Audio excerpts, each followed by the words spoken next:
ജനുവരി മാസം 21-ാം തീയതി ക്രിസ്തുവർഷം 2026.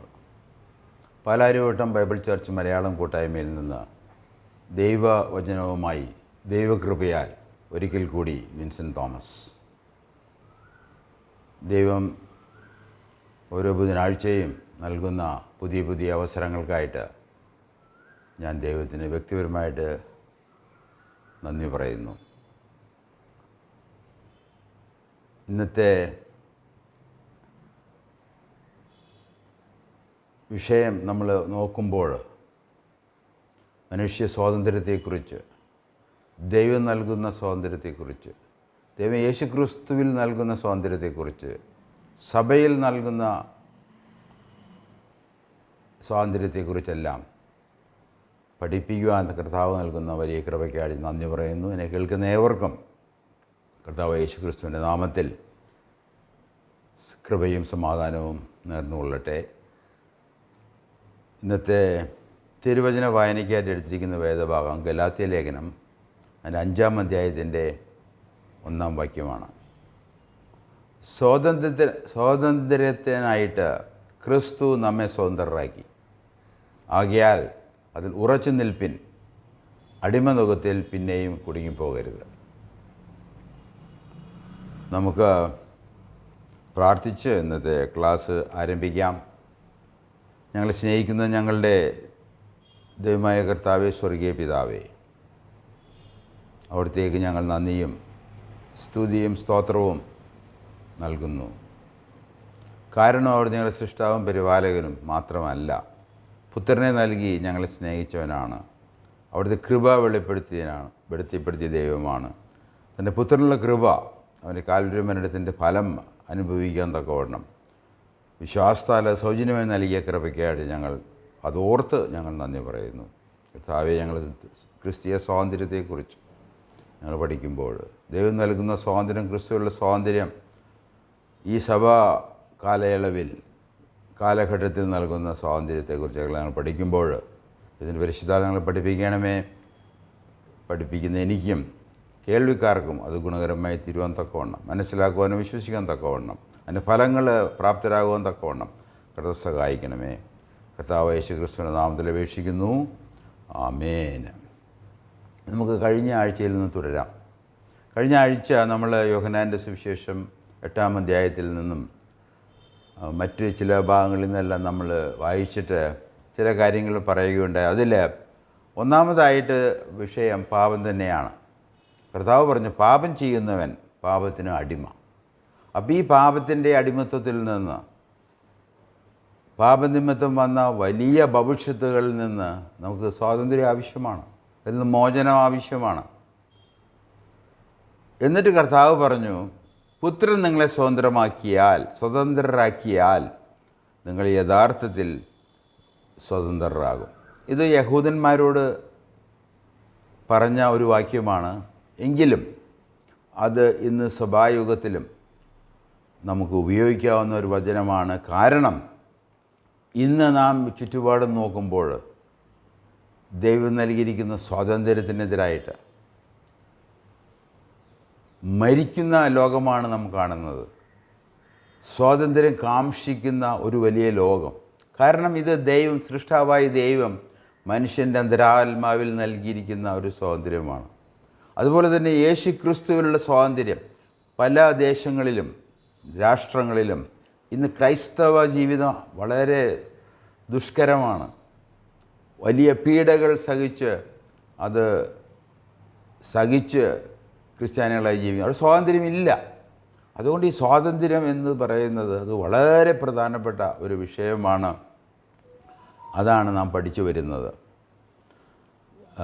സ്വാതന്ത്ര്യത്തിനുള്ള പല പടികൾ നമുക്ക് കയറാനുണ്ട്. തിരുവചനം നമ്മൾ പഠിക്കുമ്പോൾ യഥാർത്ഥമായ ഈ സ്വാതന്ത്ര്യം, പ്രത്യേകിച്ച് ക്രിസ്തുവിൽ നൽകുന്ന സ്വാതന്ത്ര്യം, ക്രിസ്തു എന്ന വ്യക്തിയും അവൻ്റെ കാൽവരി മരണവും അവൻ്റെ പ്രവൃത്തികളും നൽകുന്ന വലിയ ഒരു സ്വാതന്ത്ര്യം, ഒരു സ്വതന്ത്ര ജീവിതം, നിത്യമായ സ്വാതന്ത്ര്യമെല്ലാം വളരെ ഗൗരവമായ പഠന വിഷയം തന്നെയാണ്. അതിന് പല പടികളുണ്ട് എന്ന് ഞാൻ വിശ്വസിക്കാതെ പഠിപ്പിക്കുകയും ചെയ്യുകയാണ്. ഒന്നാമത്തെ പടി സ്വാതന്ത്ര്യം പാപത്തിൽ നിന്ന് തന്നെയാണ്. കർത്താവ് പറഞ്ഞു, നിങ്ങൾ പാപം ചെയ്യുന്നവൻ പാപത്തിന് അടിമയാണ്. ഈ പാപത്തിൽ നിന്ന് എങ്ങനെ മോചനം ലഭിക്കും എന്നുള്ളത് വളരെ പ്രധാനപ്പെട്ട ഒരു വിഷയം ഇതാണ്. പാപത്തിൻ്റെ അടിമത്തിൽ നിന്നുള്ള സ്വാതന്ത്ര്യം. ഒന്നാമതായി പാപത്തിൻ്റെ ശിക്ഷാവിധിയിൽ നിന്ന് മോചനം ആവശ്യമാണ്. എല്ലാ പാപത്തിനും, ദൈവത്തിനെതിരായിട്ട് ചെയ്യുന്ന എല്ലാ അനീതിക്കും അക്രമത്തിനും പാപം എന്ന പേരാണ്. ആ പാപത്തിന് ശിക്ഷയുണ്ട്. അപ്പോൾ അതിൽ നിന്ന് ഒരു മോചനം ആവശ്യമാണ്. രണ്ടാമതായിട്ട് പാപത്തിൻ്റെ ശക്തിയിൽ നിന്ന് മോചനം. നമ്മളിന്ന് നമ്മുടെ ലോകത്തിൽ നോക്കിക്കഴിഞ്ഞാൽ ഒരു ക്രൈസ്തവ വിശ്വാസം അത് പ്രചരിപ്പിക്കുന്നതിനോ അത് വിശ്വസിച്ച് ജീവിക്കുന്നതിനോ സാഹചര്യങ്ങളില്ലാത്ത ഒരുപാട് രാഷ്ട്രങ്ങളിലാണ് ഇന്ന് ക്രിസ്ത്യാനികൾ ജീവിക്കുന്നത്. അത് പടർന്ന് അത് എല്ലാ രാജ്യത്തേക്കും ക്യാൻസർ പോലെ വ്യാപിച്ചുകൊണ്ടിരിക്കുകയാണ്. അതുകൊണ്ട് ഈ പാപത്തിൻ്റെ ശക്തിയിൽ നിന്നും ഒരു ക്രൈസ്തവൻ എന്നുള്ള നിലയിൽ നമുക്ക് സ്വാതന്ത്ര്യം ആവശ്യമാണ്. അപ്പോൾ ആദ്യമായിട്ട് പാപത്തിൻ്റെ ശിക്ഷയിൽ നിന്നുള്ള മോചനം, പാപത്തിൻ്റെ ശക്തിയിൽ നിന്നുള്ള മോചനം. മൂന്നാമതായിട്ട് നമുക്ക് പാപത്തിൻ്റെ സാന്നിധ്യത്തിൽ നിന്ന് ഉള്ള മോചനം. നമുക്കറിയാം, കർത്താവായ യേശു ക്രിസ്തുവും നമ്മുടെ അപ്പസ്തോലന്മാരൊക്കെ പഠിപ്പിച്ച ഉപദേശങ്ങൾ പഠിപ്പിക്കുകയാണ്. ഈ ലോകത്തെ സംബന്ധിച്ച് പറയുമ്പോൾ ഇത് ദുഷ്ടൻ്റെ അധീനതയിലാണ്. രക്ഷിക്കപ്പെട്ട എഫേസോസിലുള്ള വിശ്വാസികളെ സംബന്ധിച്ച് പറയുമ്പോൾ അവരെക്കുറിച്ച് പറയുന്നത്, നിങ്ങൾ ഈ കാലഗതിക്കനുസരിച്ച് ഈ ലോകത്തിൻ്റെ പ്രഭുവിന് അടിമപ്പെട്ട് ജീവിച്ചവരാണ്. അതുകൊണ്ട് ആദാമിൻ്റെ പാപനിമിത്തം ഈ ലോകത്തിന് വലിയൊരു അടിമത്വം സംഭവിച്ചിരിക്കുകയാണ്. അത് തീർച്ചയായിട്ടും അത് പാപനിമിത്തം തന്നെയാണ്. അപ്പം അങ്ങനെ ഈ പാപത്തിൻ്റെ സാന്നിധ്യമുള്ള ഈ ലോകത്തിൽ നിന്ന് ഒരു മോചനം നമുക്ക് ആവശ്യമാണ്. അങ്ങനെ 3 നിലകളിൽ നമുക്ക് സ്വാതന്ത്ര്യം ആവശ്യമാണ്. പാപത്തിൻ്റെ ശിക്ഷയായ മരണത്തിൽ നിന്നുള്ള മോചനം. ആദ്യമായിട്ട് നാം പറഞ്ഞു, നമുക്ക് സ്വാതന്ത്ര്യം ലഭിക്കേണ്ടത് പാപത്തിൻ്റെ ശിക്ഷയിൽ നിന്നുള്ള മോചനമാണ്. എന്തായിരുന്നു ശിക്ഷ? അത് വളരെ ഗൗരവമായൊരു വിഷയമാണ്. ഈ പാപത്തിന് പരിണത ഫലങ്ങളില്ല എങ്കിൽ ഈ സ്വാതന്ത്ര്യമോ ഈ മോചനമോ ഒന്നും ആവശ്യമില്ല. എന്നാൽ ഈ പാപം വളരെ ഗൗരവമായിട്ടുള്ള ശിക്ഷാവിധികൾ ദൈവം അതിനെ ഏൽപ്പിച്ചിട്ടുണ്ട്. നമുക്ക് 2 തരത്തിലുള്ള മരണത്തെ സംബന്ധിച്ച് വേദോസ്തം പറയും. ഒന്ന് ആത്മീയ മരണം. നമ്മൾ ഉൽപ്പത്തി പുസ്തകം 2-ാം അധ്യായത്തിൻ്റെ 17-ാം വാക്യം വായിക്കുമ്പോൾ അവിടെ ദൈവം ആദാമിനോട് പറയുന്നത്, അതിൻ്റെ 2-ാം അധ്യായത്തിൻ്റെ 17-ാം വാക്യം നമ്മൾ വായിക്കുമ്പോൾ, എന്നാൽ നന്മ തിന്മകളെക്കുറിച്ചുള്ള അറിവിൻ്റെ വൃക്ഷത്തിൻ ഫലം തിന്നരുത്.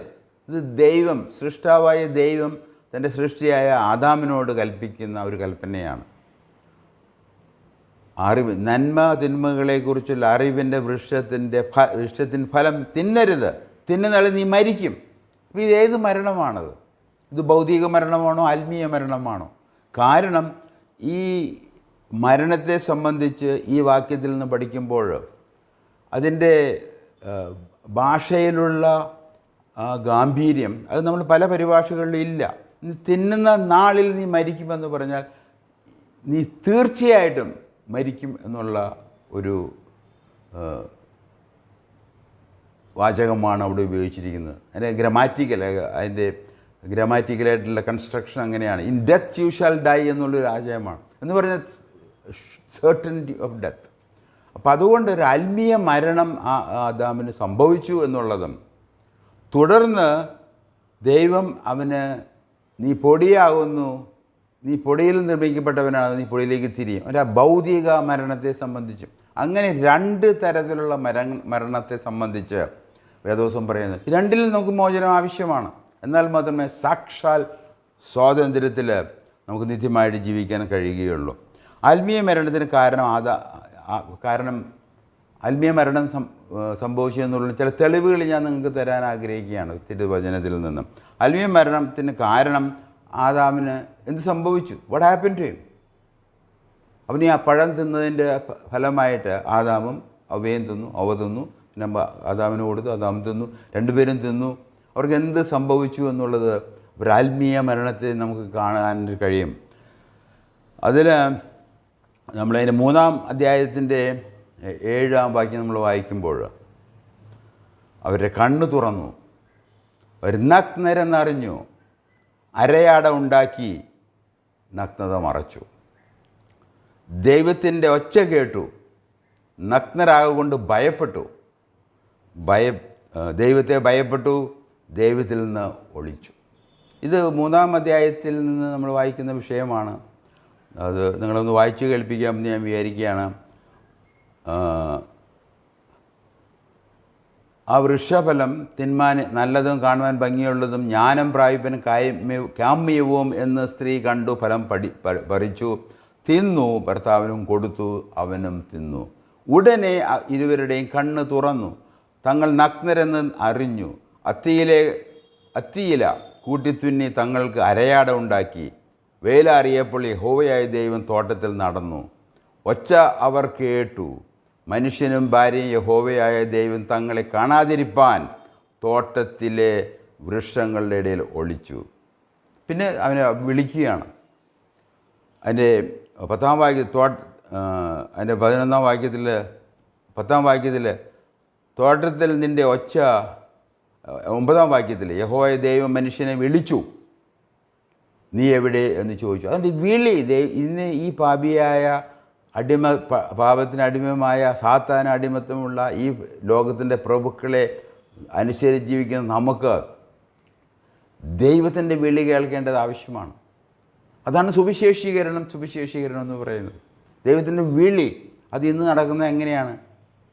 സുവിശേഷീകരണത്തിലൂടെയാണ്. അപ്പസ്തോലന്മാർ, കർത്താവായ യേശു ക്രിസ്തു ഏൽപ്പിച്ച അപ്പസ്തോലന്മാർ പറഞ്ഞ് അത് വേദപുസ്തകത്തിൽ എഴുതി ഒപ്പിട്ട് വെച്ചിരിക്കുകയാണത്. അത് കേൾക്കുമ്പോൾ, ആ സത്യസുവിശേഷം കേൾക്കുമ്പോഴാണ്, അത് വഴിയാണ്, സത്യസുവിശേഷത്തിലൂടെയാണ് ദൈവം ഇന്ന് വിളിക്കുന്നത്. അതുകൊണ്ട് അവർ ആത്മീയമായി മരിച്ചവരാണ് എന്നും, അതുകൊണ്ടാണ് ഇന്ന് നമ്മൾ ഓർക്കുക, ഒരു ഭൂരിഭാഗം ജനത്തിനും, നല്ലൊരു ശതമാനം ജനത്തിന് ഈ ദൈവം എന്ന് പറയുന്ന ഒരു വിഷയമേ അല്ല. അവർക്ക് വാസ്തവത്തിൽ ദൈവം എന്ന വാക്ക് കേൾക്കുമ്പോൾ തന്നെ അവർക്ക് ദേഷ്യം വരുന്നു. ഒരു ഭയപ്പെട്ട് നമ്മളെ ആക്രമിക്കാൻ ശ്രമിക്കുന്നു. അതുമാത്രമല്ല, അവരുടേതായ ദൈവങ്ങൾ ഉണ്ടാക്കി ആ ദൈവങ്ങൾ ആണ് സാക്ഷാൽ ദൈവങ്ങളെന്ന് പറഞ്ഞ് ശരിയായ സൃഷ്ടാവിനെ ഒരു മാറ്റി നിർത്തിയിരിക്കുകയാണ്. ആ ലോകത്തിൽ ഇതെല്ലാം ആത്മീയ മരണത്തിൻ്റെ ഭാഗമാണ് എന്ന് ഞാൻ ഓർപ്പിക്കാൻ ആഗ്രഹിക്കുകയാണ്. എന്നാൽ ഈ ആത്മീയ മരണത്തിന് എന്താണ് പ്രതിവിധി? അതിൻ്റെ പ്രതിവിധിയാണ് വീണ്ടും ജനനം. യോഹന്നാൻ്റെ സുവിശേഷം 3-ാം അധ്യായം നമ്മൾ വായിക്കുമ്പോൾ കർത്താവായ യേശു ക്രിസ്തു പറഞ്ഞു, നീ വീണ്ടും ജനിക്കാതെ നീ സ്വർഗ്ഗരാജ്യത്തിൽ പ്രവേശിക്കുകയില്ല. അതിൻ്റെ യോഹന്നാൻ്റെ സുവിശേഷം 3-ാം അധ്യായത്തിൻ്റെ 7-ഉം 8-ഉം വാക്യങ്ങൾ വായിക്കാൻ ഞാൻ ആഗ്രഹിക്കുകയാണ്. യോഹന്നാൻ്റെ സുവിശേഷം 3-ാം അധ്യായത്തിൻ്റെ 7-ഉം 8-ഉം വാക്യങ്ങൾ. നിങ്ങൾ പുതുതായി ജനിക്കണം എന്ന് ഞാൻ നിങ്ങളോട് പറയുകയാൽ ആശ്ചര്യപ്പെടരുത്. കാറ്റ് ഇഷ്ടമുള്ളയിടത്ത് ഊതുന്നു, അതിൻ്റെ ശബ്ദം നീ കേൾക്കുന്നു, എങ്കിലും അതെവിടെ നിന്ന് വരുന്നു എന്നും എവിടേക്ക് പോകുന്നു എന്നും അറിയുന്നില്ല. ആത്മാവിനിൽ ജനിച്ചവനെല്ലാം അതുപോലെയാകുന്നു എന്ന് ഉത്തരം പറഞ്ഞു. ഒരു ആത്മീയമായ ഒരു മരിച്ച വ്യക്തി, ഒരു ആത്മീയമായിട്ട് അവൻ വീണ്ടും ജനിക്കേണ്ടത് ആവശ്യമാണ്. ഇത് കർത്താവ് പറഞ്ഞ ഉപദേശമാണ്. അതിനെക്കുറിച്ചുള്ള എല്ലാ വാക്യങ്ങളിലേക്കും ഞാൻ കടന്നു പോകുന്നില്ല. എന്നാൽ ഇത് യോഹന്നാൻ്റെ 3-ാം അധ്യായത്തിൻ്റെ 7-ഉം 8-ഉം വാക്യങ്ങൾ, ആ അധ്യായം നിങ്ങൾ വായിച്ചാൽ നിങ്ങൾക്ക് അറിയാം. എന്നിട്ട് കർത്താവ് പറയും, നിങ്ങൾ വീണ്ടും എന്ത് ചെയ്യണം?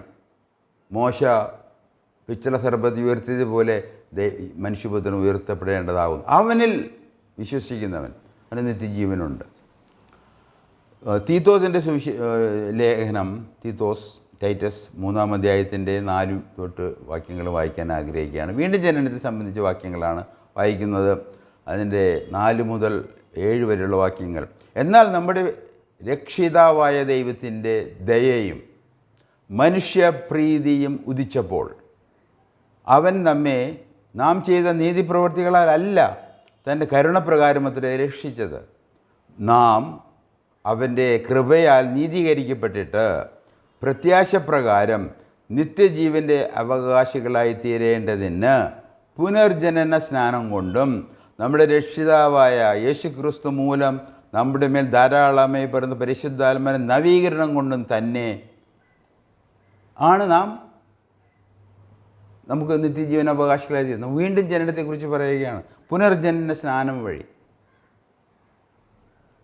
അതുകൊണ്ടൊരു പുതിയ ജീവൻ ലഭിച്ചാൽ മാത്രമേ നമുക്ക് ഈ ആത്മീയ മരണത്തെ അതിജീവിക്കാൻ സാധിക്കുകയുള്ളൂ.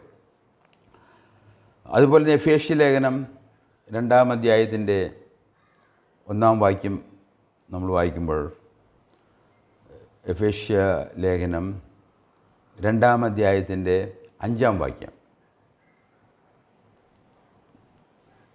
അതിക്രമങ്ങളാൽ മരിച്ചവരായിരുന്ന നമ്മെ ക്രിസ്തുവിനോടുകൂടെ ജീവിപ്പിക്കുകയും, കൃപയല്ല നിങ്ങൾ രക്ഷിക്കപ്പെട്ടിരിക്കുന്നത്. അവിടെ പറഞ്ഞിരിക്കുന്നത് നമ്മൾ മരിച്ചവരായിരുന്നു. വാസ്തവത്തിൽ ഈ എഫേസ്യ വിശ്വാസികൾ മൺമറിഞ്ഞു പോയ വ്യക്തികളല്ല, അവർ ജീവിച്ചിരിക്കുന്ന വ്യക്തികളായിരുന്നു. എന്നാൽ അവർ ആത്മീയമായി മരിച്ചവരായിരുന്നു. അവരെക്കുറിച്ച് പറയുകയാണ്, അതിക്രമങ്ങൾ മരിച്ചവരായിരുന്ന നമ്മെ ക്രിസ്തുവിനോടുകൂടെ ജീവിപ്പിക്കുകയും ചെയ്തു. അതിൻ്റെ പുതിയ ജീവൻ നമുക്ക് ലഭിച്ചാൽ മാത്രമേ ഈ ആത്മീയ മരണത്തെ അതിന് പ്രതിവിധിയായിട്ട് നമുക്ക് ജീവൻ ലഭിക്കുകയുള്ളൂ. അതുപോലെ തന്നെ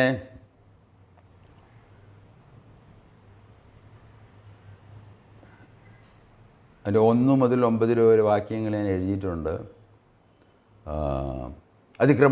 എഫേസ്യൻ 2-ാം അധ്യായത്തിൽ, അതിക്രമങ്ങളാലും പാപങ്ങളാലും മരിച്ചവരായാലും നിങ്ങളെയും അവൻ ഉയർപ്പിച്ചു.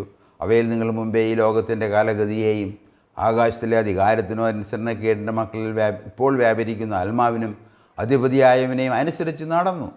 അവരുടെ ഇടയിൽ നാം എല്ലാവരും മുമ്പേ നമ്മുടെ ജഡമോഹങ്ങളിൽ നടന്ന് ജഡത്തിനും മനോവികാരങ്ങൾക്ക് ഇഷ്ടമായതും ചെയ്തും കൊണ്ട് മറ്റുള്ളവരെ പോലെ പ്രകൃതിയാൽ കോപത്തിൻ്റെ മക്കളായിരുന്നു. എന്നാൽ കരുണാസമ്പന്നനായ ദൈവം നമ്മൾ വീണ്ടും ജനിപ്പിക്കും. കൃപയാൽ വിശ്വാസത്താൽ നിങ്ങൾ രക്ഷിക്കപ്പെട്ടിരിക്കുന്നത്, പ്രവൃത്തികളും കാരണമല്ല. ഇതാണ് 1 തൊട്ട് 9 വരെയുള്ള വാക്യങ്ങൾ. വളരെ സുപ്രധാനമായ വാക്യങ്ങളാണ്. ഒരു വ്യക്തി കൃപയാൽ വിശ്വാസത്താലാണ് രക്ഷ പ്രാപിക്കുന്നത്. അത് യേശുക്രിസ്തുവിൽ വിശ്വാസത്താലാണെന്നുള്ളതിന് സംശയമില്ല. അതുവഴി നമുക്ക് ആത്മീയ ജീവൻ ലഭിക്കുകയാണ്, നമുക്ക് പുതുതായി ജനിക്കുകയാണ് എന്ന് പറയാൻ തീർച്ചയായിട്ടും നമുക്ക് കഴിയും. അതുകൊണ്ട് വീണ്ടും ജനനത്തെ വഴി വീണ്ടും ജനനത്തിൻ്റെ ഫലങ്ങൾ നമുക്കറിയാം. മരിച്ച ആദാമിനും ഹവ്വയ്ക്കും പറ്റിയ കാര്യങ്ങൾ, കണ്ണ് തുറന്നു, ഒരു നഗ്നരെന്ന് കണ്ടു, ഒരു ഭയപ്പെട്ടു, ഓളി ഒടിച്ചു, ഇതെല്ലാം നമുക്കറിയാവുന്ന കാര്യങ്ങളാണ്. ദൈവം പിന്നെ വിളിക്കുകയാണ് അവരെ. ഒന്നാമതായിട്ട് വീണ്ടും ജനനം വഴി ദൈവവചനത്തിലേക്ക് കണ്ണു തുറക്കുകയാണ്. കാരണം ഈ ദൈവവചനം ആകുന്ന സത്യസുവിശേഷം, അതിൻ്റെ പിന്നിലാണ് ശക്തിയിരിക്കുന്നത്. പറയുന്ന എന്നിലല്ല, അതിൻ്റെ പിന്നിലുള്ള സത്യം ആ സത്യദൈവമാണ്. ആ സത്യദൈവത്തിൻ്റെ വചനങ്ങളാകിയാൽ അതിൻ്റെ പിന്നിൽ അത് ശക്തി ഉള്ളതാകുന്നു. അതാണ് നമ്മളെ വീണ്ടും ജനിപ്പിക്കുന്നത്. 1 പത്രോസിൻ്റെ ലേഖനം 1-ാം അധ്യായത്തിൻ്റെ 3 തൊട്ട് 5 വരെയുള്ള വാക്യങ്ങൾ. നമ്മുടെ കർത്താവായ യേശുക്രിസ്തുവിൻ്റെ പിതാവായ ദൈവത്തിന് സ്തോത്രം. അവൻ മരിച്ചവരുടെ ഇടയിൽ നിന്നുള്ള യേശുക്രിസ്തുവിൻ്റെ പുനരുത്ഥാനത്താൽ തൻ്റെ കാരുണ്യാധിക്യപ്രകാരം നമ്മെ ജീവനുള്ള പ്രത്യാശയ്ക്കായി അന്ത്യകാലങ്ങൾ വെളിപ്പെടുവാനും ഒരുക്കിയിരിക്കുന്ന രക്ഷയ്ക്ക് വിശ്വാസത്താൽ ദൈവശക്തിയാൽ കാക്കപ്പെടുന്ന നിങ്ങൾക്ക് വേണ്ടി സ്വർഗത്തിൽ സൂക്ഷിച്ചിരിക്കുന്നതും രക്ഷയം, മാലിന്യം, വാട്ടം എന്നിവ ഇല്ലാത്തതുമായ അവകാശത്തിനായി തന്നെ വീണ്ടും ജനിപ്പിച്ചിരിക്കുന്നു. അപ്പോൾ വീണ്ടും ജനനം ഒരു യാഥാർത്ഥ്യമാണ്. അതിന് ഫലങ്ങളുണ്ട്. ഈ വീണ്ടും ജനനം വഴി നമ്മുടെ കണ്ണുകൾ തുറക്കുകയും ദൈവത്തിൽ വിശ്വസിക്കുവാനും ദൈവത്തിൻ്റെ വചനത്തിൽ വിശ്വസിക്കുവാനും അതുവഴി യാഥാർത്ഥ്യങ്ങൾ സത്യം മനസ്സിലാക്കുവാനുമുള്ള കണ്ണ് നമ്മുടെ തുറക്കപ്പെടുകയാണ്. രണ്ടാമതായിട്ട് ഭയം മാറി ദൈവമായിട്ട് സമാധാനം, ദൈവത്തെ സ്നേഹിക്കാനും ദൈവമായിട്ട് ബന്ധം നിലനിർത്താനും ദൈവമായിട്ടുള്ള കൂട്ടായ്മയിൽ ജീവിക്കുവാനും ആരംഭമാണ് ഈ വീണ്ടും ജനനം. എന്നാൽ അതിൽ തുടരണമെന്നതിന് നിങ്ങൾ ഈ സ്വാതന്ത്ര്യത്തിനായിട്ട് ഈ ദൈവമായിട്ടുള്ള കൂട്ടായ്മയ്ക്കും ബന്ധത്തിനും അതിനുവേണ്ടിയാണ് നമ്മൾ വിളിക്കുന്നത്. അതുകൊണ്ട് അതിൽ നിന്ന് വിട്ടുപോകാൻ ഈ ലോകത്തിൽ ജീവിക്കുവാൻ സാധ്യതകളുണ്ട്. കാരണം പാപത്തിൻ്റെ ശക്തി ഇവിടെയുണ്ട്, പാപ സാന്നിധ്യമുള്ളത് കൊണ്ട് വീണ്ടും ജനിച്ച മക്കൾക്കും തുടർന്നും അവർ വീണ്ടും ജനനത്തിൻ്റെ അനുഭവത്തിൽ ജീവിക്കുക എന്നുള്ളത് വളരെ പ്രധാനപ്പെട്ട ഒരു വിഷയമാണ്. വീണ്ടും ജനവുമായി ബന്ധപ്പെട്ട മറ്റ് ചില വിഷയങ്ങൾ പരിഗണിക്കാൻ ഞാൻ നോക്കുകയാണ്. ഈ വീണ്ടും ജനനം അതെങ്ങനെ സംഭവിക്കുന്നു എന്നുള്ളത്. ദൈവവുമായുള്ള ബന്ധം സ്ഥാപിക്കാൻ ദൈവം വിളിക്കണം. അത് വളരെ പ്രധാനപ്പെട്ട ഒരു വിഷയമാണ്. ആദാം പാപം ചെയ്തു. ആദാമിൻ ഭയപ്പെട്ട് ഒളിച്ചു. ദൈവമാണ് മുൻകൈയെടുത്തത്. ദൈവം വിളിച്ചു. അതുകൊണ്ട് ദൈവത്തിൻ്റെ വിളി വളരെ പ്രധാനപ്പെട്ട ഒരു വിഷയമാണ്. നമുക്കിതിന് ആധാരമായിട്ട് നമുക്ക് ലേഖനങ്ങളിലേക്ക് പോകാം. 2 തെസ്സലോണിയൻസ് 2-ാം അധ്യായത്തിൻ്റെ 13-14 വാക്യങ്ങൾ നിങ്ങൾക്ക് വേണ്ടി വായിച്ച് കേൾപ്പിക്കാൻ ആഗ്രഹിക്കുകയാണ്. ഇത് ദൈവത്തിൻ്റെ വിളിയെ സംബന്ധിച്ച ഒരു വാക്യമാണ്. ഞങ്ങളോ കർത്താവിന് പ്രിയരായ സഹോദരന്മാരെ ദൈവം നിങ്ങളെ ആദ്യം മുതൽ ആത്മാവിൻ്റെ വിശുദ്ധീകരണത്തിനും സത്യത്തിൻ്റെ വിശ്വാസത്തിനും രക്ഷയ്ക്കായി തിരഞ്ഞെടുത്തതുകൊണ്ട് നിങ്ങൾ നിമിത്തം ദൈവത്തെ എപ്പോഴും സ്തുതിപ്പാൻ കടംപ്പെട്ടിരിക്കുന്നു. ഇവിടെ തിരഞ്ഞെടുപ്പിനെ കുറിച്ചാണ് പറയുന്നത്. ഈ തെസ്സലോനിക്ക വിശ്വാസികൾ അവർ തിരഞ്ഞെടുക്കപ്പെട്ടവരാണ്. നമ്മുടെ കർത്താവായ യേശുക്രിസ്തുവിൻ്റെ മഹത്വം പ്രാപിപ്പാനല്ലോ അവൻ തങ്ങളുടെ സുവിശേഷ ഘോഷണത്താൽ നിങ്ങളെ രക്ഷയ്ക്ക് വിളിച്ചത്. അപ്പോൾ ഈ 2 വാക്യങ്ങൾ വായിക്കുമ്പോൾ 2 പ്രധാനപ്പെട്ട ദൈവശാസ്ത്ര വാക്യങ്ങളിവിടെ ഉണ്ട്. ഒന്ന് തിരഞ്ഞെടുപ്പ്, 2 വിളി. ഇത് രണ്ടും സംഭവിക്കണം. വിളി അതുപോലെ തന്നെ നമുക്കറിയാം, കർത്താവ് തന്നെ പറഞ്ഞു, വിളിക്കപ്പെട്ടവർ അനേകർ, എന്നാൽ തിരഞ്ഞെടുക്കപ്പെട്ടവർ ചുരുക്കം. അനേകർ ഈ സുവിശേഷം കേൾക്കുക, എന്നാൽ അതിന് വാസ്തവമായിട്ട് അതിന് സമയം കൊടുത്ത് അതിനെക്കുറിച്ച് ചിന്തിക്കാനും പരിശുദ്ധാത്മാവിൻ്റെ പ്രവർത്തനത്തിന് കീഴടങ്ങി അത് മനസ്സിലാക്കി ഈ യേശുക്രിസ്തുവിലും ആ വ്യക്തിയിലും അവൻ്റെ പാപപരിഹാര രക്ഷാകർമ്മത്തിലും വിശ്വസിക്കുവാനായിട്ട് അത് സാധിക്കാത്തൊരവസ്ഥയാണെന്ന് ആയി പോകുന്നത്. അപ്പോൾ അങ്ങനെ ഒന്നാമതായിട്ട് നമ്മൾ വീണ്ടും ജനിക്കണമെങ്കിൽ ദൈവത്തിൻ്റെ വിളി ആവശ്യമാണ്, തിരഞ്ഞെടുപ്പ് ആവശ്യമാണ്. മത്തായിയുടെ സുവിശേഷം 22-ാം അധ്യായം ഈ വിളിയും തിരഞ്ഞെടുപ്പും സംബന്ധിച്ച ഒരു ഉപമയാണ്. അതിൻ്റെ 14-ാം വാക്യത്തിൽ അത് വളരെ പ്രധാനപ്പെട്ടൊരു വാക്യമാണ്. 22-ാം അധ്യായത്തിൻ്റെ 14-ാം വാക്യത്തിൽ വിളിക്കപ്പെട്ടവർ അനേകർ, തിരഞ്ഞെടുക്കപ്പെട്ടവരോ ചുരുക്കം. അതുകൊണ്ട് ഇതൊരു ദൈവത്തിൻ്റെ പ്രവൃത്തിയാണ്. ആ പ്രവൃത്തിയിൽ നമ്മൾ വിശ്വസിക്കാൻ തക്കവണ്ണം, ആ വിളി കേട്ട് അതിൽ വിശ്വസിക്കാൻ തക്കവണ്ണം നമുക്ക് ഉത്തരവാദിത്തമുണ്ട്. അത് നമുക്ക് ദൈവം സ്വാഭാവികമായിട്ട് തന്നിരിക്കുന്ന ഒരു സ്വാതന്ത്ര്യമാണ്. ആ സ്വാതന്ത്ര്യം ഉപയോഗിച്ച് അത് സ്വീകരിക്കാനോ അത് നിരാകരിക്കാനോ നമുക്ക് സാധിക്കും. അതാണ് നമ്മുടെ ശരിയായിട്ടുള്ള സ്വാതന്ത്ര്യം. എന്നാൽ ആ സ്വാതന്ത്ര്യം ഈ ദൈവത്തിന് വിളി കേട്ട്, ഇന്ന് ഒരുപാട് ശബ്ദങ്ങളാണ് ഈ ലോകത്തിൽ. അതിൽ ഈ ദൈവശബ്ദം കേൾക്കുവാൻ, ദൈവവചനം കേൾക്കുവാനായിട്ട്, അതിൻ്റെ സുവിശേഷം കേൾക്കുവാനായിട്ട് ദൈവം തന്നെ നമ്മളെ പ്രാപ്തരാക്കണം എന്ന് തീർച്ചയായിട്ടും ഞാൻ പറയാൻ ആഗ്രഹിക്കുകയാണ്. അതുപോലെ തന്നെ ആകർഷണം. കർത്താവ് പറഞ്ഞു, എൻ്റെ പിതാവ് ആകർഷിക്കാതെ ആരും എൻ്റെ അടുത്തേക്ക് വരുന്നില്ല. കർത്താവ് തന്നെ പറഞ്ഞു, ഞാൻ ഉയർത്തപ്പെട്ടാൽ ഞാൻ എല്ലാവരും എന്നിലേക്ക് ആകർഷിക്കും. അപ്പോൾ അങ്ങനെ ഒരു ആകർഷണം, drawing people, the sinners unto God, ഈ ആത്മീയമായി മരിച്ചവരെ ദൈവത്തിങ്കിലേക്ക് അടുപ്പിക്കുവാനായിട്ടുള്ള വിളി, ഒരു ആകർഷണം, അത് പിതാവ് പുത്രൻ പരിശുദ്ധാത്മാവ് ചെയ്യുന്നുണ്ട്. അതിൽ നമ്മൾ അകപ്പെടേണ്ടത് ആവശ്യമാണ്. അതിൻ്റെ കീഴിൽ വന്ന് ഈ ദൈവീക കാര്യങ്ങളിലേക്ക് തിരിയാൻ തക്കവണ്ണം ദൈവം തീർച്ചയായിട്ടും നമ്മളെ സഹായിക്കേണ്ടത് ആവശ്യമാണ്.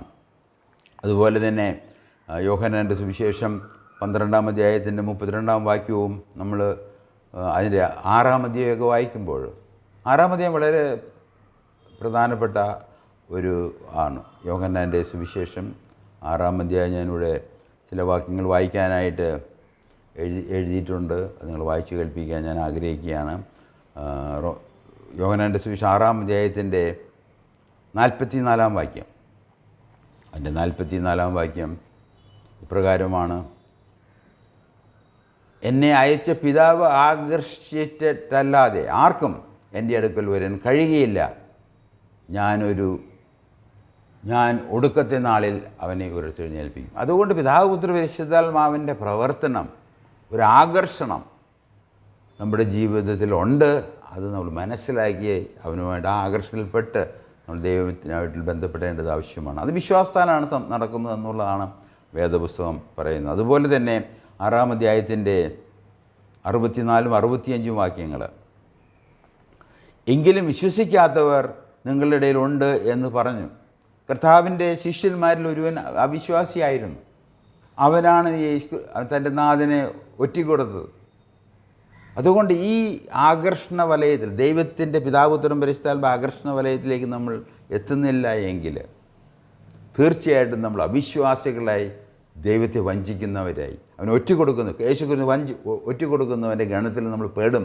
അത് അപകടമാണ്, ആപൽക്കരമാണ്.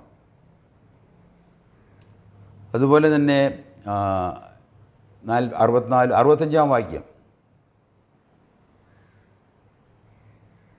64 നിങ്ങൾ വിശ്വസിക്കാതെ നിങ്ങളുടെ ഇടയിലുണ്ട് എന്ന് പറഞ്ഞു. വിശ്വസിക്കാത്തവർ ഇന്നവർ എന്നും തന്നെ കാണിച്ചു കൊടുക്കുന്നവൻ ഇന്നവനെന്നും യേശു ആദ്യം മുതൽ അറിഞ്ഞിരുന്നു.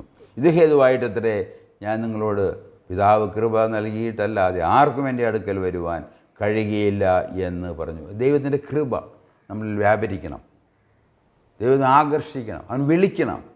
സുവിശേഷത്തിലൂടെ നിന്ന് വിളിച്ചുകൊണ്ടിരിക്കുകയാണ്. അപ്പോൾ അങ്ങനെ വീണ്ടും ജനനവുമായി ബന്ധപ്പെട്ട ഒരു വിഷയം ഈ വിളി, ആകർഷണം, തിരഞ്ഞെടുപ്പ് എന്നിവയാണ്.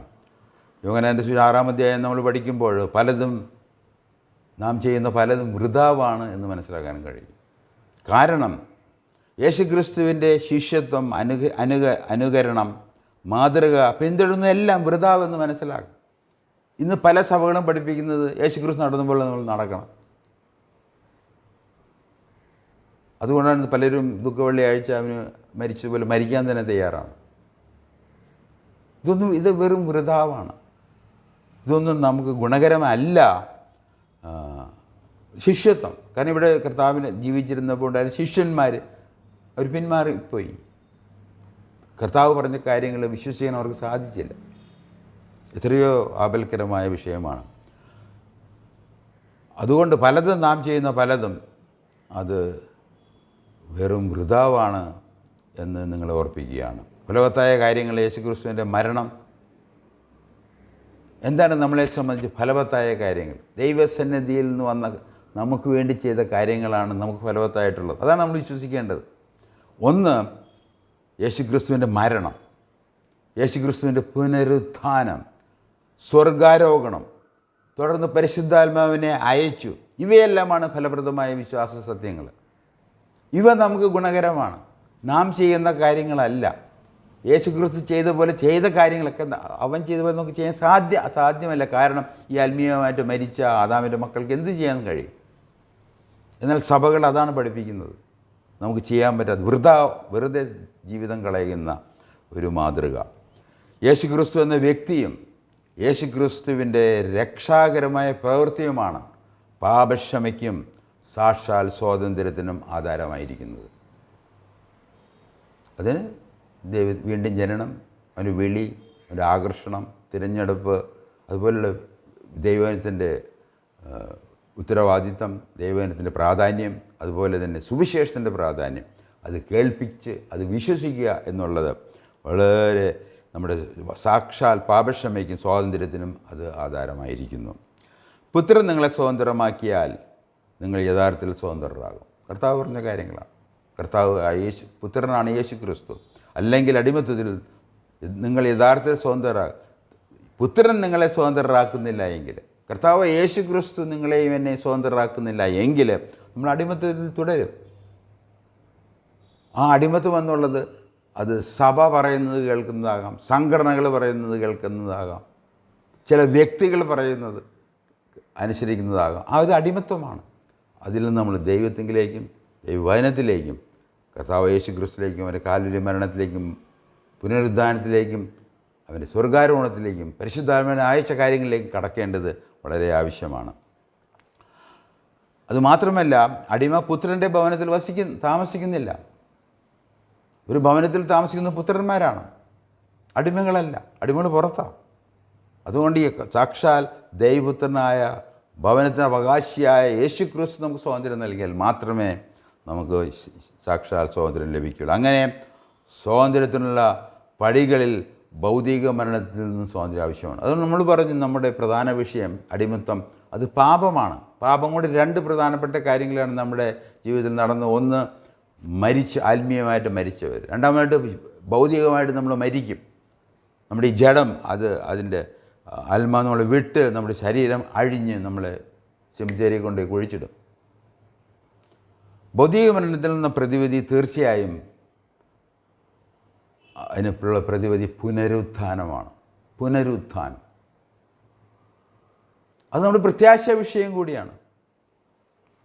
അതുമാത്രമല്ല, നമ്മുടെ ക്രൈസ്തവ വിശ്വാസത്തിൻ്റെ, പത്രോസിൻ്റെയും പൗലോസിൻ്റെയും ക്രൈസ്തവ അപ്പസ്തോലന്മാരുടെ, സാക്ഷാൽ അപ്പസ്തോലന്മാരുടെ ബലത്തിനും ശക്തിക്കും സുവിശേഷത്തിനും കാരണം കർത്താവ് ഉയർത്തെഴുന്നേറ്റു എന്നുള്ളതാണ്. നമ്മുടെ പ്രത്യാശയും അത് തന്നെ ആണ് എന്ന് ഓർപ്പിക്കാൻ ആഗ്രഹം. 1 കൊരിന്ത്യർ 15-ാം അധ്യായത്തിൻ്റെ 23-26 വരെയുള്ള വാക്യങ്ങൾ വായിക്കാൻ ഞാൻ ആഗ്രഹിക്കുകയാണ്. ഇത് തിരുവചനത്തിലുണ്ട് എന്ന് നിങ്ങൾ ഓർപ്പിക്കാൻ വേണ്ടി മാത്രമാണ് ഇത് വായിക്കുന്നത്. 1 കൊരിന്ത്യർ 15-ാം അധ്യായം 20 മുതൽ 26 വരെ വാക്യങ്ങൾ.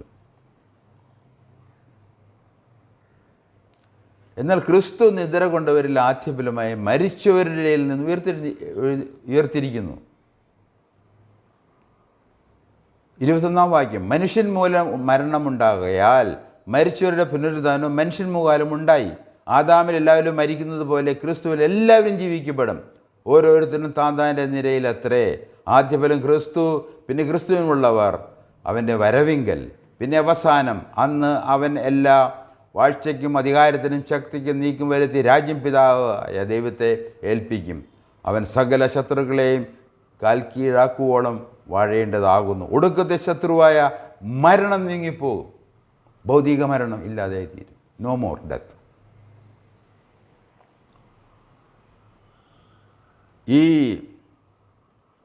ഇപ്രകാരം ആത്മീയ മരണം, ഭൗതിക മരണം ഇവയിൽ നിന്ന് സ്വാതന്ത്ര്യം യേശു ക്രിസ്തു എന്ന വ്യക്തിയിലും യേശു ക്രിസ്തുവിൻ്റെ രക്ഷാകരമായ പ്രവൃത്തിയിലും വിശ്വാസം വഴി ഈ സ്വാതന്ത്ര്യം ലഭിക്കുകയാണ്. വീണ്ടും ജനനം, ഉയർത്തെഴുന്നേൽപ്പ്, പുനരുത്ഥാനം. ഇങ്ങനെയുള്ള വ്യക്തികൾക്ക് ക്രിസ്തീയ ജീവിതത്തിൽ ഒരുപാട് സ്വാതന്ത്ര്യങ്ങളെക്കുറിച്ച് വേദപുസ്തകം പറയുന്നുണ്ട്. അതിൽ ചില കാര്യങ്ങൾ നിങ്ങൾ ഓർമ്മിച്ച് ഇന്നത്തെ ക്ലാസ് അവസാനിപ്പിക്കാമെന്ന് ഞാൻ വിചാരിക്കണം. സ്വാതന്ത്ര്യത്തിന് ഒന്നാമതായിട്ട് ഉത്തരവാദിത്വമുണ്ട്. ഗലാത്യ ലേഖനം 5-1 അധ്യായത്തിൽ നമ്മൾ വായിച്ചു, സ്വാതന്ത്ര്യത്തിലേക്ക് ക്രിസ്തു നമ്മളെ മോചിപ്പിച്ചിരിക്കുന്നു. ഈ കർത്താവ് യേശു ക്രിസ്തു വന്ന് നമ്മുടെ പാപങ്ങൾക്ക് പരിഹാരം, ആത്മീയ മരണത്തിനും ഭൗതിക മരണത്തിനും പുനരുദ്ധാനം ലഭിക്കുവാനുമായിട്ടെല്ലാം കർത്താവ് ചെയ്ത കാര്യങ്ങൾ എന്തിനു വേണ്ടിയാണ്? നമുക്ക് സ്വാതന്ത്ര്യത്തിന് വേണ്ടിയാണ്. അതുകൊണ്ട് 1-ാം അധ്യായം വായിക്കുന്നത്, അതുകൊണ്ട് നിങ്ങൾ സ്ഥിരതയോടെ നടക്കുവിൻ, അടിമത്തത്തിൻ്റെ മുഖത്തിന് ഇനിയും നിങ്ങൾ വിധേയരാകരുത്. അതൊരു ഉത്തരവാദിത്വമാണത്. അതുകൊണ്ട് എന്ത് ചെയ്യണം? ഈ സ്വാതന്ത്ര്യം എന്താണ്? എന്നോട് ദൈവം എന്ത് ചെയ്തു, പിതാവ് എന്ത് ചെയ്തു, പുത്രൻ എന്ത് ചെയ്തു, പരിശുദ്ധാത്മാവ് എന്ത് ചെയ്തു, അതിൽ നമ്മൾ നിലനിൽക്കണം. അല്ലെങ്കിൽ നമ്മൾ തിരിച്ച് അടിമത്തത്തിലേക്ക്. അടിമത്തം വളരെ ഒട്ടും സ്വീകാര്യമായിട്ടൊരു കാര്യമല്ല. സ്വാതന്ത്ര്യമാണ്. ലോകത്തെ നോക്കും നിങ്ങൾ, ഇറാനിൽ നടക്കുന്ന കാര്യങ്ങൾ. അതുപോലെയല്ലേ അമേരിക്കയിലെ പ്രസിഡൻറ്റ് ട്രംപ് എന്താണ് ചെയ്യുന്നത്? അവരുടെ സ്വാതന്ത്ര്യത്തിന് വേണ്ടി. അവരുടെ സ്വാതന്ത്ര്യം നഷ്ടപ്പെടാൻ തക്കവണ്ണം, അടിമത്തിലേക്ക് കൊണ്ടുപോകാൻ തക്കവണ്ണം ഒരുപാട് ആർക്കും അമേരിക്കക്കാർക്ക് സ്വീകരിക്കാൻ പറ്റാത്ത ഉപദേശങ്ങളാണ് അവിടെ പടർന്നുകൊണ്ടിരിക്കുന്നത്. അതുകൊണ്ട് സ്വാതന്ത്ര്യം വളരെ പ്രധാനപ്പെട്ട ഒരു വിഷയമാണ്. രണ്ടാമതായിട്ട് ഈ ക്രിസ്തീയ ജീവിതത്തിലെ സ്വാതന്ത്ര്യമാണ് ന്യായപ്രമാണത്തിൽ നിന്ന് സ്വാതന്ത്ര്യം. ഗലാത്യയിലെ 5-ാം അധ്യായം 6-ാം വാക്യം, യേശുവിൽ വിശ്വസിക്കുന്നവർക്ക് അപരിച്ഛേദനമോ കാര്യമല്ല, സ്നേഹത്തിലൂടെ പ്രവർത്തന നിരതരായ വിശ്വാസമാണ് സുപ്രധാനം. എത്രയോ നമുക്ക് ആശ്വാസം നൽകുന്ന, ഇന്ന് പരിച്ഛേദന അല്ല വിഷയം, ന്യായപ്രമാണം അല്ല വിഷയം. ഈ സ്നേഹം, വിശ്വാസത്തിലൂടെ സ്നേഹമാണ്. പ്രത്യേകിച്ച് അത് സഭയിൽ നടക്കേണ്ട ഒരു കാര്യം കൂടിയാണ്. മൂന്നാമതായിട്ട് ഭക്ഷണത്തിനുള്ള സ്വാതന്ത്ര്യം. വേദപുസ്തകം പറയുന്നത് 1 കൊരിന്ത്യർ 10-ാം അധ്യായത്തിൽ 27-29 വാക്യങ്ങൾ വായിക്കുമ്പോൾ എന്ത് ചെയ്താലും, തിന്നാലും കൂടി എന്ത് ചെയ്താലും ദൈവമഹത്വത്തിനായിട്ട് ചെയ്യണം. അതുകൊണ്ട് തിന്നാനുള്ളൊരു സ്വാതന്ത്ര്യം കൂടി നമുക്ക് അവിടെ കാണാം. അത് ഗലാത്യ ലേഖനം 1 കൊരിന്ത്യർ 10-ാം അധ്യായത്തിൻ്റെ ചില വാക്യങ്ങൾ വായിച്ച് കേൾപ്പിക്കാം. 27 മുതൽ 29 വരെയുള്ള വാക്യങ്ങൾ നമ്മുടെ സ്വാതന്ത്ര്യത്തെക്കുറിച്ചുകൂടെ പറയുകയാണ്. ഭക്ഷണ കാര്യങ്ങളിൽ, ഇന്ന് ഭക്ഷണ കാര്യങ്ങളിലൊക്കെ എത്രയോ പ്രശ്നങ്ങളാണ് ഈ ലോകത്തിൽ. മനസ്സാക്ഷിയിൽ നമുക്ക് രുചിയായ ഭക്ഷണം കഴിക്കാൻ പറ്റാത്ത അവസ്ഥയാണ്. അതുപോലെ ദുഷ്ടൻ കടന്നു വന്നിരിക്കുകയാണ് നമ്മുടെ പ്രാഥമികമായിട്ട് ഭക്ഷണ കാര്യങ്ങളിൽ കൂടി. 10-ാം അധ്യായത്തിൻ്റെ 27 മുതൽ 29 വരെയുള്ള വാക്യങ്ങൾ, അവിശ്വാസികൾ ഒരുവൻ നിങ്ങളെ ക്ഷണിച്ചാൽ നിങ്ങൾക്ക് പോകുവാൻ മനസ്സുണ്ടെങ്കിൽ നിങ്ങളുടെ മുമ്പിൽ വിളമ്പുന്നത് എന്തായാലും മനസ്സാക്ഷി നിമിത്തം ഒന്നും അന്വേഷിക്കാതെ തിന്നുവിൻ. എങ്കിലും ഒരുവൻ ഇത് വിഗ്രഹാർപ്പിതം എന്ന് നിങ്ങളോട് പറഞ്ഞാൽ ആ അറിയിച്ചവൻ നിമിത്തവും മനസ്സാക്ഷി നിമിത്തവും തിന്നരുത്. മനസ്സാക്ഷി എന്ന് ഞാൻ പറയുന്നത് തൻ്റേതല്ല, മറ്റവൻ്റേതത്രേ. എൻ്റെ സ്വാതന്ത്ര്യം അന്യമനസ്സാക്ഷിയാൽ വിധിക്കപ്പെടുന്നത് എന്തിന്? അതുകൊണ്ടൊരു നമ്മുടെ മനസ്സാക്ഷിയിൽ ദൈവം തന്നിരിക്കുന്ന ഭക്ഷണം അത് അനുഭവിക്കാനുള്ളതാണ്. അത് സന്തോഷത്തോടെ സ്വാതന്ത്ര്യത്തോടെ കഴിക്കണം. അതിന് ഒരു സ്വാതന്ത്ര്യം നമുക്കുണ്ട്. എന്നിട്ട് പറയുകയാണ് 10-ാം അധ്യായത്തിൽ 30-ാം വാക്യത്തിൽ, തിന്നാലും കുടിച്ചാലും, ആകയാൽ നിങ്ങൾ തിന്നാലും കുടിച്ചാലും എന്ത് ചെയ്താലും എല്ലാം ദൈവത്തിൻ്റെ മഹത്വത്തിനായി ചെയ്യുവിൻ. അതൊരു വലിയൊരു സ്വാതന്ത്ര്യമാണ്. എല്ലാ കാര്യങ്ങളും ദൈവ മഹത്വത്തിനായിട്ട് ചെയ്യുക എന്നുള്ളത്. 5-ാമതായിട്ട് നമുക്ക് തന്നിരിക്കുന്ന സ്വാതന്ത്ര്യം, സ്നേഹിക്കാനുള്ള സ്വാതന്ത്ര്യം. ഗലാത്യ ലേഖനം 5-ാം അധ്യായത്തിൻ്റെ 13-ാം വാക്യം അവിടെ വായിച്ച് കേൾപ്പിക്കട്ടെ. സഹോദരന്മാരെ, നിങ്ങൾ സ്വാതന്ത്ര്യത്തിനായി വിളിക്കപ്പെട്ടിരിക്കുന്നു. ഈ സ്വാതന്ത്ര്യം ജഡത്തിന് അവസരമാക്കുക, ഈ സ്വാതന്ത്ര്യം അവസരമാക്കുക മാത്രം ചെയ്യാതെ സ്നേഹത്താൽ അന്യോന്യം സ്നേഹിപ്പിൻ. അത് ക്രിസ്തീയ വിശ്വാസികൾ തമ്മിൽ നടത്തേണ്ട ഒരു കാര്യമാണ്. സ്നേഹത്തിൽ നമ്മൾ കാര്യങ്ങൾ നടത്തണം. എന്നാൽ ഇന്ന് ഈ നാമധേയ ക്രൈസ്തവ സഭകൾ, അവർ ക്രൈസ്തവ സഭകളായിരിക്കും തന്നെ സുപ്രീം കോടതി ജഡ്ജിയുടെ നിയമപ്രകാരമാണ്, അല്ലാതെ ദൈവവചന പ്രകാരമല്ല. അവരിടയിൽ പിണക്കവും ശണ്ടയും എന്തിനും കോടതിയിൽ പോകുന്ന ഒരു അവസ്ഥയാണ് നാം കാണുന്നത്. അതുകൊണ്ട് നമുക്ക് സ്നേഹിക്കാനുള്ള സ്വാതന്ത്ര്യം ഈ കർത്താവ് യേശു ക്രിസ്തു എന്ന വ്യക്തിയിലും അവൻ്റെ കാൽവരി മരണത്തിലും ഉൾപ്പെട്ടിട്ടുണ്ട്. പരമമായ സ്വാതന്ത്ര്യം അതിന് നമ്മുടെ പ്രത്യാശാ വിഷയമാണ്. പരമമായ സ്വാതന്ത്ര്യം നമ്മൾ പറഞ്ഞു, നമ്മുടെ ശരീരത്തിൻ്റെ പുനരുത്ഥാനം. അതുപോലെ തന്നെ റോമാലേഖനം 8-ാം അധ്യായം നമ്മൾ 21-ാം വാക്യം വായിക്കുമ്പോൾ, സൃഷ്ടി ജീർണതയുടെ അടിമത്തിൽ നിന്ന് മോചിതരാകുകയും ദൈവമക്കളുടെ സ്വാതന്ത്ര്യം പ്രാപിക്കുകയും ചെയ്യും എന്ന് പറഞ്ഞാൽ ഒരു പരമമായ ഒരു സ്വാതന്ത്ര്യത്തിലേക്ക് ദൈവം നമ്മളെ കടത്തിവിടും, കൊണ്ടുപോകും.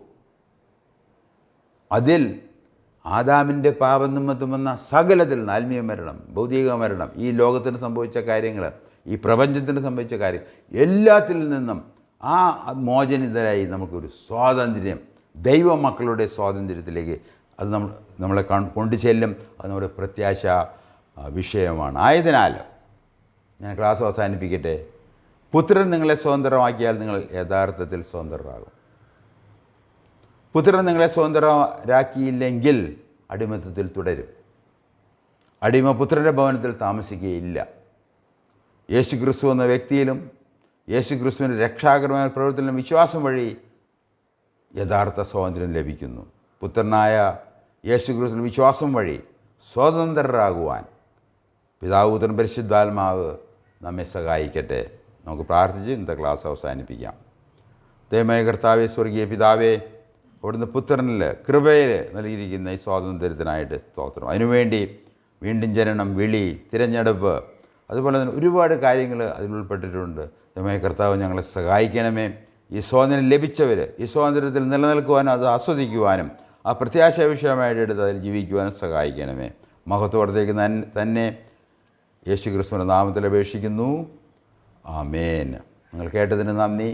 ദൈവം അനുവദിച്ചാൽ അടുത്ത ആഴ്ച കാണാം, കേൾക്കാം, തുടരാം.